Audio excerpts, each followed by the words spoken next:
चारों ओर हल्ला करे छोड़ा तो गला रहे छोट एगो गलती जे किया।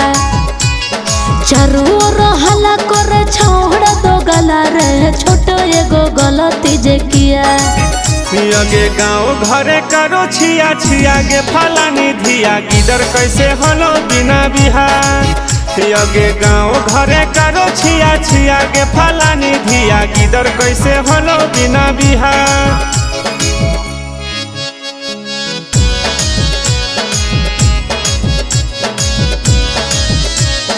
गिदर कैसे हलो बिना बिहार।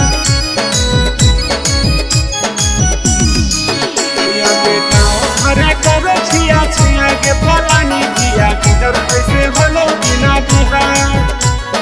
गिदर कैसे हलो बिना बिहार। ढेर दिन से लिए दिए छेलो रे पता ना छौड़ा कैसे रही गेलो रे। गिदर कैसे हलो बिना बिहार। गे पहिले काहे नहीं दवाई ले ले गे अब गिदर संगे घरे खेले गे। रहो हले हरदम चढ़ल छौड़ा रे कहो हले बनाबो तोर पिया।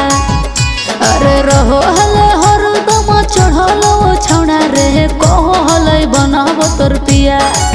यगे गाँव घरे करो छिया छिया गे फलानी धिया गिदर कैसे हलो बिना बिहार।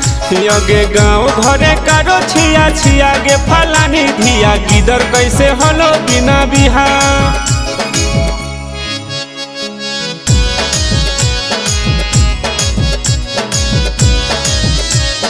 गिदर कैसे हलो बिना बिहार।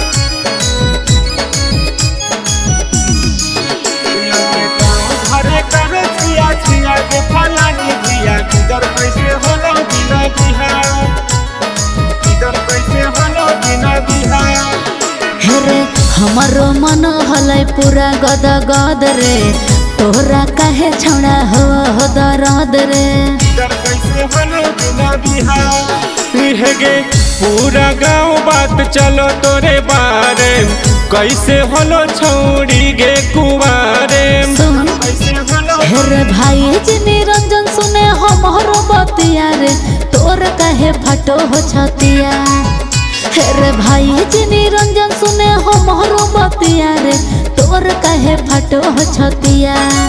यगे गाँव घरे करो छिया छिया गे फलानी धिया गिदर कैसे हलो बिना बिहार।